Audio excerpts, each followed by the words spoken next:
Today we are exploring an essential topic that significantly influences the education, the concept of professionalism within the Provincial Education Board, specifically in the context of Papua New Guinea. This video is a group presentation done by the third year Bachelor in Education students studying at the University of Goroka. I am Celion Jonathan and I will give a brief overview of the presentation. The other presenters will introduce themselves and the subtopics under professionalism and the Provincial Education Board that they will elaborate on. As stated by Darlene Hammond 2000, in an ever-evolving educational landscape, professionalism is not merely a desirable trait. It is a critical requirement for educators and administrators. Professionalism shapes policy decisions, improves teaching quality, and ultimately enhances students' outcome. According to the National Department of Education 2003, the Provincial Education Board (PEB) is the highest education decision-making body in a province.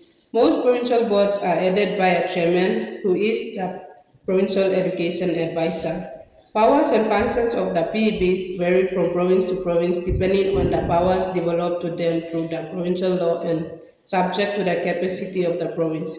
This topic will be further elaborated in the areas of quality education, ethical standards and continuous improvement, collaboration, advocacy for students, role modeling, curriculum standards, policy development, funding and resources allocation, and accountability. The next presenters will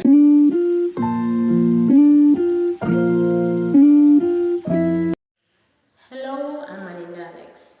We'll be looking at some essential areas under professionalism. The most essential area in professionalism is quality education. Quality education in terms of professionalism encompasses a range of factors that qualitatively ensure that students not only acquire academic knowledge but also develop the skills, values, and attitudes needed to thrive in society. Basically, the three critical pillars underpin the provision of high quality education are 1. Ensuring access to qualified teachers. According to PNG Department of Education in 2019, well-trained teachers with a strong grasp of their subject matter and teaching methodologies can significantly enhance the quality of education. This assures that quality education requires qualified professional teachers. 2. Providing access to high-quality learning tools and professional development. Continuous professional development is essential for educators to stay updated with the latest teaching methodologies or teaching tools and subject matter. 3. Establishing safe and supportive quality learning environments. This includes effective classroom management. One crucial aspect of effective classroom management is establishing clear and consistent rules. The second essential area under professionalism is ethical standard. As stated by the PNG Department of Education in 2009, ethical standards in education are critical to maintaining professionalism among educators and ensuring a high-quality learning environment for students. Some of the important factors of ethical standards in education in relation to professionalism are 1. Fairness and equity. Ethical standards require educators to treat all students equitably regardless of their abilities, background, or personal characteristics. 2. Integrity and honesty. A professional educator upholds integrity by being reliable, consistent, and trustworthy in all aspects of their teaching career. 3. Confidentiality and privacy. Maintaining confidentiality is a key component of professionalism in education. It involves respecting the privacy of students and colleagues and ensuring that any personal information is handled with care and discretion. For example, a teacher who learns about a student's personal challenges should not discuss this information with other students or unrelated staff members unless it is required to help the students and has been appropriately authorized. The third important area in professionalism is continuous improvement. Continuous improvement in the context of education can be described as a dynamic process that involves ongoing learning, reflection, collaboration, and innovation. Continuous improvement can be promoted through reflective practice and action research. According to Sean 1983, this approach is particularly valuable in education where teachers must adapt to diverse learning needs. For instance, a mathematics teacher notices that students struggle with understanding fractions. The teacher decided to conduct action research by trying out different teaching methods, such as using visual aids and hands-on activities to improve students' comprehension. The teacher then reflects on the effectiveness of the strategies by analyzing test results and student feedbacks, making adjustments as needed. And this commitment to continuous improvement not only benefits students but also contributes to the overall advancement of the educational system.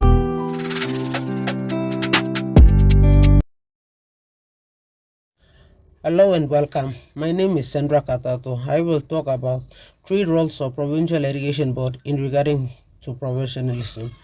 And they are 1. Collaboration, 2. Advocacy, and 3. Modeling. And I'll elaborate on their benefits also. First of all is collaboration. According to Fulham 2008, collaboration involves working with educators, parents, community leaders, and government officials to develop and implement effective educational policies. For the Provincial Education Board (PEB), this means interdepartment cooperation, where partnering with other government departments to create comprehensive educational policies. 2. Engaging with educators, consulting with teachers and school administrators to ensure policies are practical and effective. And community involvement, building relationship with local communities or organizations to educational challenges and provide additional resources. The benefits of collaborations are enhance policy relevance and effectiveness, builds a supportive network for educational outcomes, and foster shared responsibility for educational outcomes. Secondly, I'll talk about advocacy for students. In relation to LEADNA 2019, advocacy focuses on championing students' rights and needs to ensure they receive the support required for success. Key aspects include 1. Policy development. In policy development, promoting fair and impartial policies and addressing inequality in educational resources. 2. Supportive system. Advocating for services such as counseling and academic assistance. 3. Student voice. Incorporating students' feedback into policy decisions to address their concerns and needs. The benefits of advocacy for students are aligns with policies with students' best interests, promotes an inclusive and supportive educational environment, and enhance students' engagement and satisfaction. And lastly, role modeling. According to Agrivis 2003, role modeling involves demonstrating high standards of professionalism and ethical behavior. For PEB members, this include 1. Professional conduct, where exhibiting integrity, transparency, and accountability. 2. Commitment to improvement, by engaging in continuous professional development and ethical decision making for prioritizing students' well-being in decision making process. The benefits of role modeling are creates a positive organizational culture, inspire educators and staff to adhere to high standards, and enhance the PB's credibility, and respect with the educational community. Thank you for watching, and now I'll hand over to my next presenter.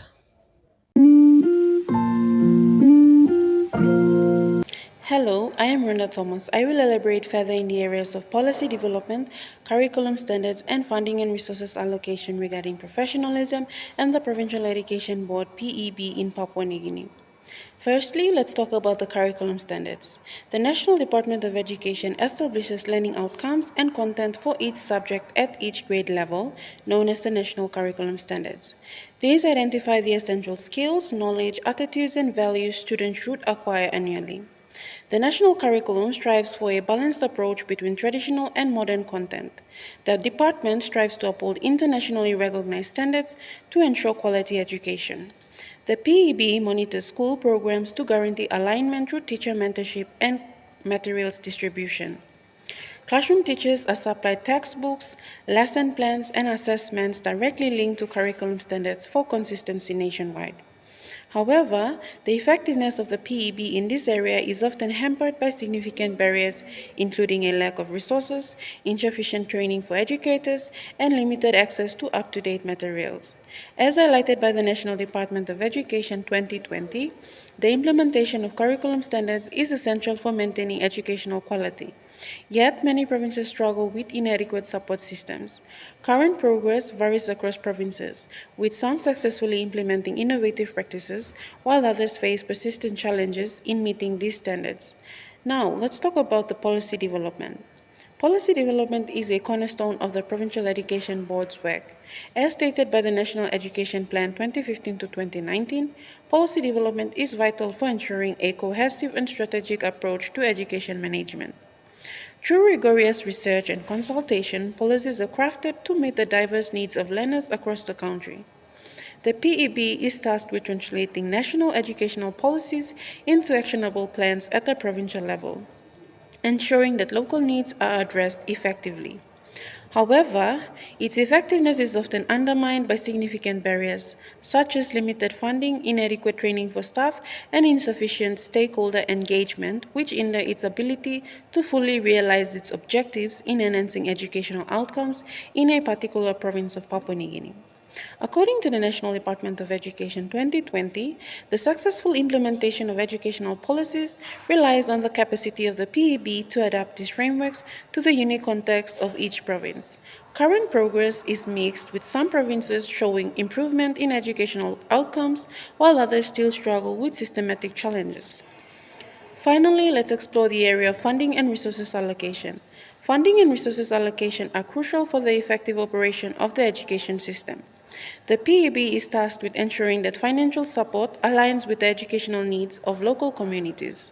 As noted by the National Department of Education 2020, a transparent and equitable funding model is crucial for addressing the diverse needs of schools and promoting educational equity.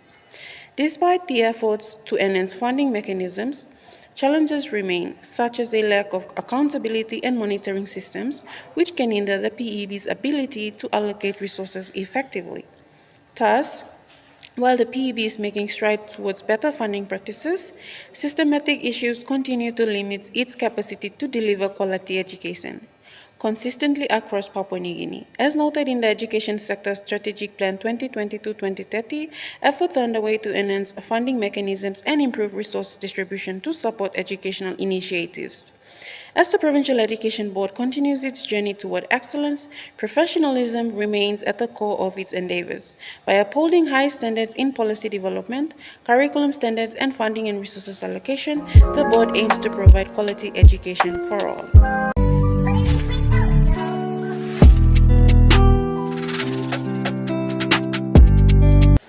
I am Marilyn Peter and I'm going to elaborate about accountability in professionalism and the Provincial Education Board. Accountability within the context of education refers to the obligation of educators and educational institutions to report on their performance and take responsibility for their actions. In Papua New Guinea, accountability in professionalism within the education sector is a critical aspect of ensuring that the educational standards are maintained and that the needs of students are met effectively.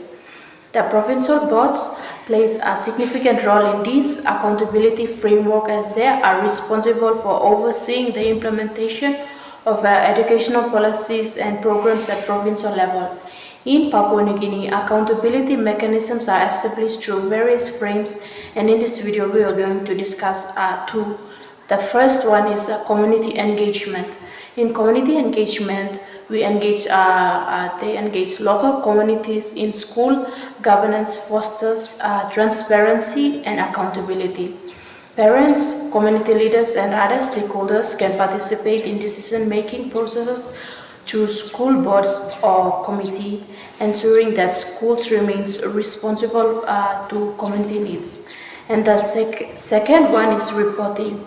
In reporting, school must submit their regular reports to their respective provincial education boards detailing their performances, financial expenditures, and adherence to the curriculum standards. And these reports enables PEBs or provincial education boards to assess school effectiveness and identify areas needing improvement.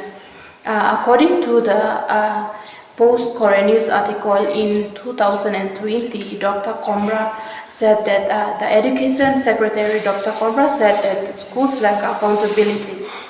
And he said it is understood that the education department is paying money directly to the school, and whether the fund arrives or not, there is no visibility and transparency. That means that the money gets stolen or misused by the board chairmen, the principal or headmasters. It happens in most schools across PNG. Therefore, the provincial education boards needs to be responsible and implement new policies to stop these activities ongoing.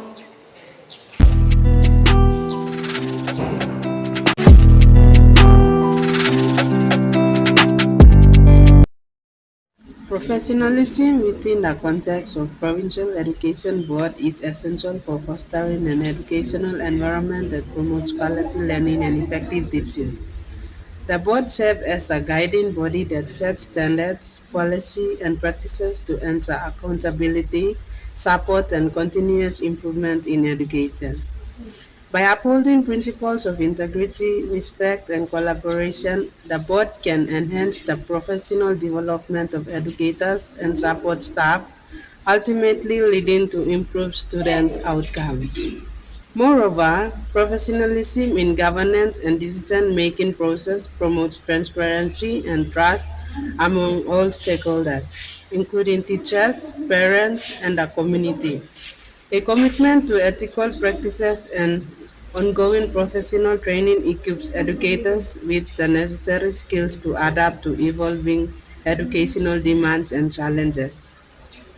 In summary, a strong emphasis on professionalism within the Provincial Education Board not only elevates the teaching profession but also foster a culture of excellence that benefits the entire educational system. Professionalism in education and the role of Provincial Education Board are interconnected, both aiming to enhance the quality of education by promoting ethical standards, continuous improvement, and collaboration. Educators can effectively support students, while education boards ensure that policy align with the needs of schools and communities. Thank you all for watching this video.